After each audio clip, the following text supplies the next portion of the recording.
Okay, looking at exponential functions today. I told you yesterday we're leading into log functions. Log functions and exponential functions are cousins.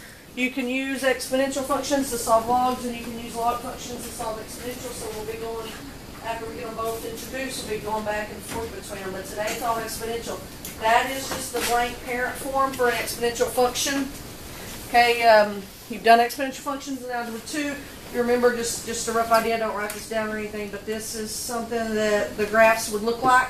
They're just going along pretty level, and then all of a sudden they explode up exponentially, or it could be vice versa. The bottom falls out, and then they level off. It could be a decay. We call that first one I drew that goes up, left, to right an exponential growth, because it was going along pretty normal, and then all of a sudden, bam, it exploded up. This one will be an exponential decay, because the bottom fell out yet before it leveled off. It got smaller. So you'll remember that a little bit. What decides if it's an exponential growth or decay? It is what your exponent is on. And that's, back up, rewind. The reason it's called exponential is because your variable is an exponent. Okay, you got a variable, an x, in the exponent spot. Alright, so all this, well, not all, but the basic of beginning of this lesson is to graph them, and then after that we'll solve them. Bless you. So let me get a piece of graph paper and we'll graph a couple of them and figure out how to tell if they're exponential growth or decay. Oh, I didn't want to do that. Oh, I'm just going to erase that stuff.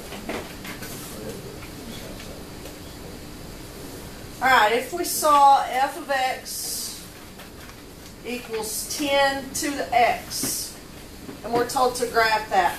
Now, by looking at that equation only, you're going to brace 10 to a power. You start with 10, and then you raise 10 to the first, 10 to the second, 10 cubed, 10 to the fourth. Your numbers are getting pretty big, right? Because 10 to the second is 100, so it goes from 10 to 100, so they're going to be getting pretty big. So I got a pretty good idea this is going to be a growth. Make you a little input-output table. You can also do it on your calculator. If I plug, let me show you some negatives. If I plug a -2 in, we'll do -2, 1, 0, 1, 2. All right, 10 to the -2. What happens when your power is negative? Say that again. I think you said it right. Goes on bottom, becomes positive. So good job. That's the same as 1 over 10 squared. So that would be 1/100, because 10 squared is 100. So with 10 to the -1, that'd be 1 over 10 to the first. And then 10 to the 0, anything to the 0 power is 1. 10 to the first is 10, and 10 squared is 100. So if you look at those first two pieces of the first two word pair, I've got -2 and 1/100. That's almost 0 now. I'm going to just put it as close there as I can. -1 and 1/10. To me, that's still almost 0, but it's a little bit bigger than 1/100, isn't it? So I'm still down there pretty close, but then you got 0, 1, and you got 1/10. So you see, I don't have 10, and I certainly don't have 100. But you see the giant jump it makes there, right? Everybody can see that? Now, what's that called down there? Is on this. What's the word that we use that starts with an A? Asymptote. Very good. Like, that's going to keep getting closer and closer to that x-axis, but it's never going to cross it. Because no matter what negative, if I put -3 in there, that would be 10 to the -3rd, which would be 1 over 10 times 10 times 10, right? Yeah. That's still not 0. If you did -4, that would be 1 over 10 times 10 times 10 times 10. Just still not 0. It's getting so small we're going to need a NASA microscope to see it, but it's still not 0. So the curve on that's going to be as close as you can to the x-axis, and then bam, it's going to shoot straight up. See if I can draw mine.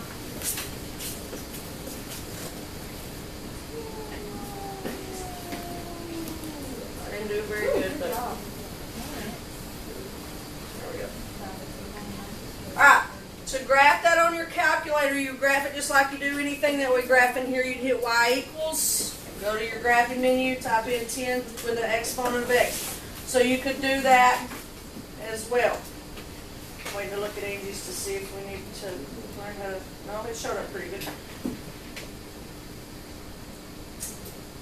Okay, everybody all right on that? All right, so notice on that one, it was an exponential growth, and we had a 10. If I wrote this in the formula that I started you off with, AB to the x, this would be y equals A times B to the x. There was nothing in the A spot. See that? So my B was 10. Okay, we're going to try to figure out the relationship between growth and decay in our B. All right, let's do another.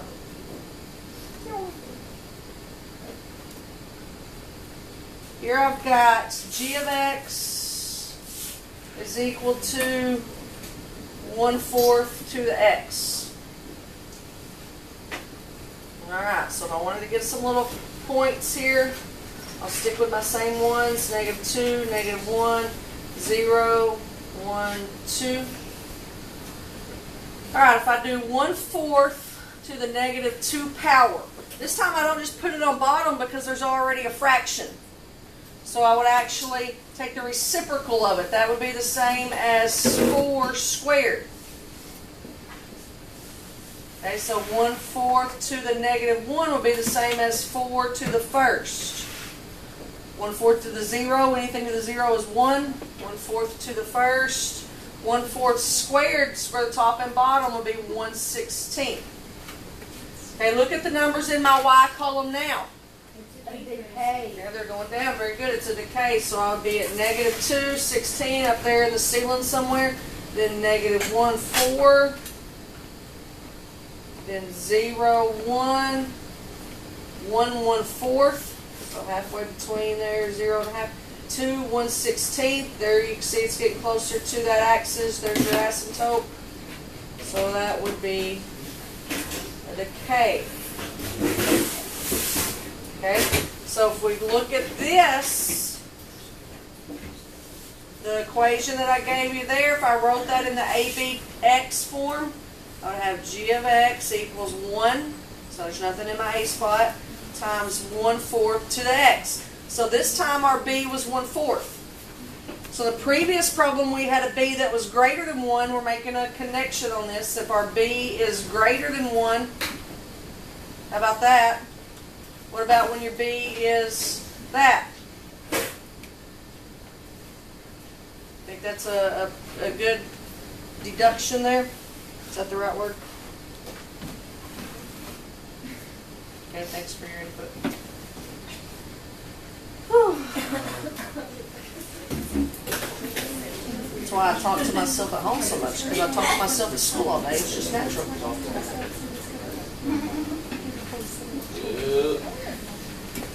Alright, let's look at some where the exponents get a little bit more complicated now. Those first two, shall be quiet. Those first two, your exponent was just an x.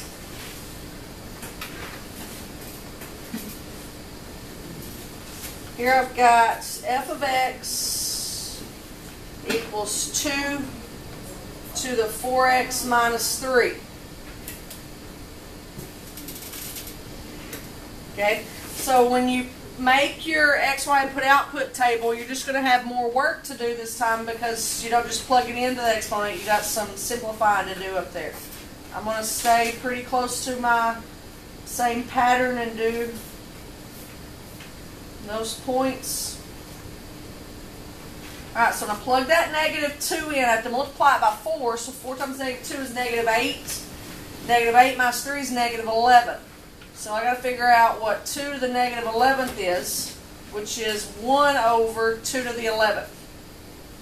That means 2 times 2 times 2 times 2, 11 times. And it's 1 divided by that. So I can pretty much say that's as close to 0 as I can get. Would y'all agree? 1 over 2 to the 11th, pretty close to 0, right? So I'm not going to worry about putting anything there. Alright, plug my -1 in.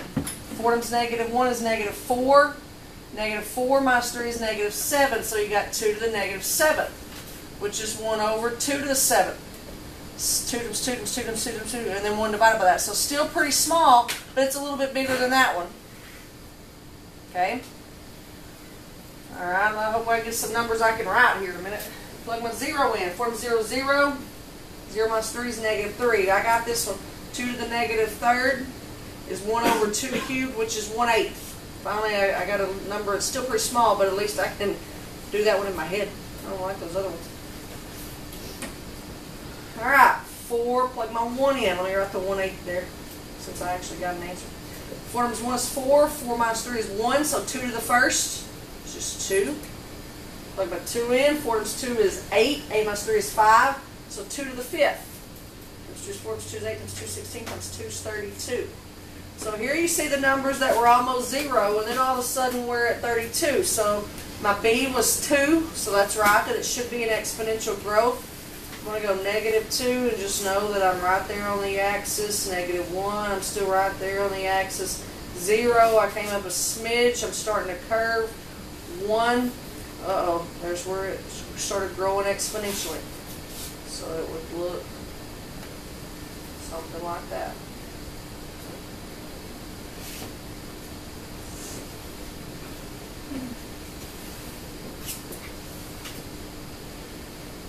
Now we will, it's not today, but we will later in the week move these. Right now the asymptote has been the x-axis every time, but we will look at sliding them and moving them and all that kind of stuff later on in this unit. It's just not today that we get to that. And also we'll put this into play with some word type problems later in the unit. What are some common exponential problems in the real world? Anybody remember any of them that we talked about in Algebra 2, or you just happen to know any of them? What's a case, and it's always on standardized tests a lot of times, about the an exponential growth? Remember anything? I mean, I can't believe y'all don't remember what we did in Algebra 2. Population. That's exactly right, Austin. Thank you. And I didn't even have them in Algebra 2. Good job. Common problem, they use our population around the areas outside the south of Little Rock, because people moved out of Little Rock into Benton, Bryan, and then on farther down this way, so those populations exploded. Conway is also a very common one, because people moved north to Mayflower and Conway up out of Little Rock, and Conway saw a huge population growth, and there's an exponential model for that about how it grew exponentially, and that is one of the most common types of problems. Also, bacteria, looking at bacteria under the microscope, that sounds yummy, doesn't it? But that's a common type of word problem that you'll see. The students in biology were studying their petri dish and notice that type of thing. What about a decay? This is one that ought to be near and dear to a lot of y'all.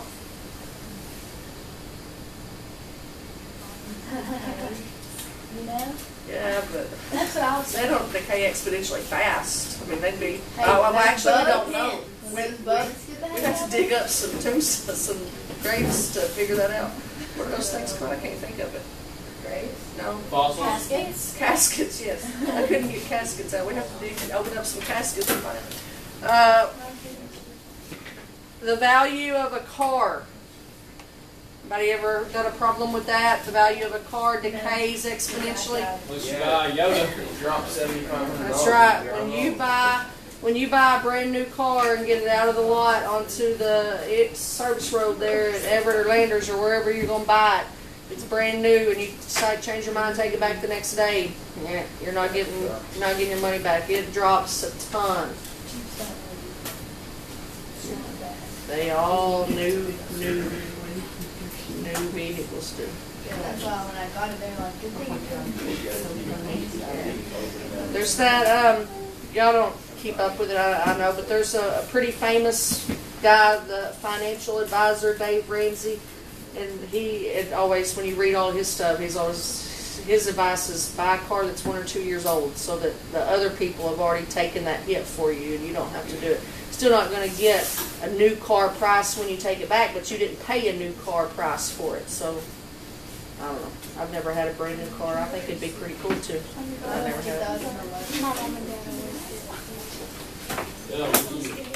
They got used Yeah, it's pretty good, and I like it because it's from Texas. So Wait, mine looks- I like it talking to somebody that's like New York and way above your head, you know, and kind of down to earth type guy.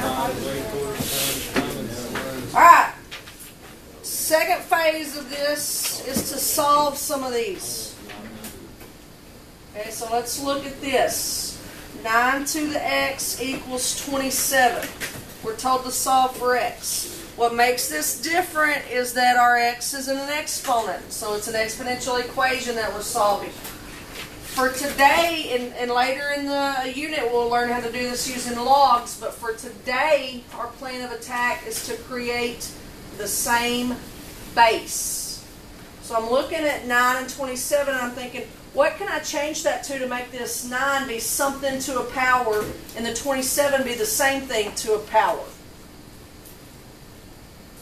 Okay, it is 3. Okay, because, good job, Blake, 3 squared is 9. And 3 cubed is 27. So I can make them have the same base there. Now the 9, the 3 squared, the 9 had an x up there. So the x has got to stay. Alright, so we've got them with the same base now. And that's the hard part of this. And that wasn't real hard. Y'all, most of us didn't know what I was trying to get you to think about. But you'll see it better now. Your 3's are the same. That's common sense. 3 equals 3. So if 3 equals 3, that means, bless you, your exponents have to be equivalent as well. So we just take our exponents, set that equal to each other. Now you've got a little easy equation to solve. This is being multiplied by 2, so you divide by 2. So x would have to be 3 halves or 1 1/2. That's what I was trying to write. 3 halves or 1 1/2, whichever way you want to write it. Common sense should have told you were going to have a fraction, because if you look back through the original problem, 9 to the first is 9, 9 squared is 81. So it had to be somewhere between 1 and 2, which this one was 1 1/2.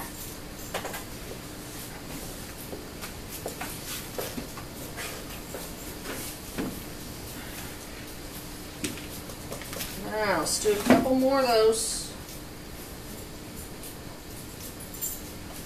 Here I've got 4 to the 3x minus 1, so I added some stuff with it this time, equals 16 to the x plus 2. Alright. Plan of attack is to create the same base. So 4 and 16 can be rewritten as a base of what? Okay, I heard 2 right answers. Both of these could be powers of 2, because 4 could be 2 squared, 16 could be 2 to the 4th, right? Or they could also both be powers of 4, because 4 could be 4 to the 1st, and 16 could be 4 squared. So which one's right? Both of them. My personal opinion, I would do the 4s here, because there'd be less work to do in that, since the first one's already got a 4.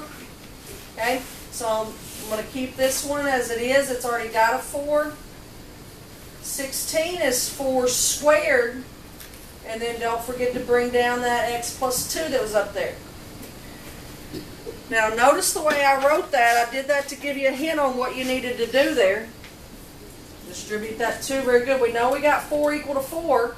So I'm going to have 3x minus 1 is equal to 2x plus 4. So you still got an equation just to solve. It's a little bit more, got a few more steps than the last one, but still pretty easy. Anybody care what we do first? Subtract 2x. And then add your 1. So it gives me x equals 5. Very cool.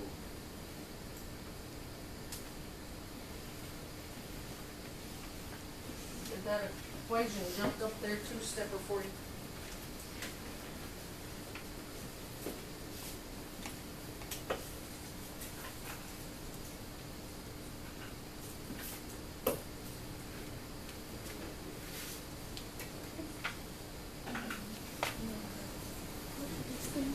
Okay, I want to do at least one more because I want to do one that's got fractions in it.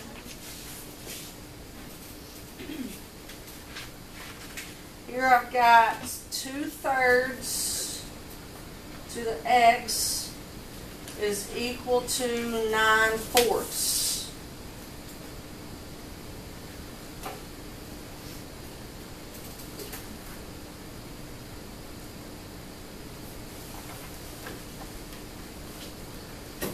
Think about what you see, what do you see in there?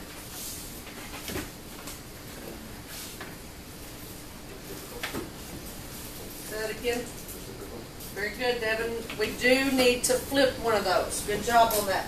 Because if you look as it is, 3 and 4, it's not really, nothing pops in my head off the bat, but if I flip this one, I got 3 and 9 on the bottom, and they're compatible. And I got 2 on the 4 on the bottom, and or on the top, and they're compatible. So let's flip that 9/4, and Valentina's a little bit ahead of what I'm going to do first. So hold on to that thought, Valentina. When I flip this, in order, you can't just flip something. I mean, it's got to be mathematically correct. So that would have to have a negative power on it. Okay? But now I'm caught up to Valentina. My bases are still not the same. So could I make 4/9 be a 2/3 in any way? Okay, let's bring this 2/3 down. This would be the same as 2/3 squared, right? Because 2 squared is 4 and 3 squared is 9, right? But then it still had a -1 up there. Now, a lot of y'all will be able to skip that step that I just did there. Valentina she told me -2 a while ago, but I made her hold off a second on that. Okay, you got 2/3 now, and 2/3, so just set your powers equal to each other. That one tells you the answer, 2 times -1.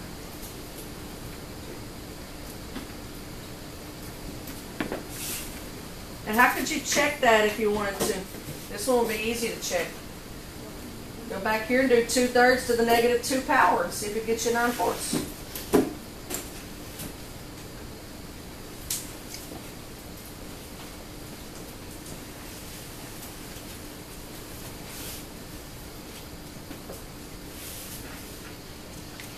Not too bad, not too bad. Alright, tomorrow we will hook that up with log functions so that we can actually solve using logs as well. So we'll get an intro to log functions. Then we'll go from there, have some assignments towards the end of the week. Good deal.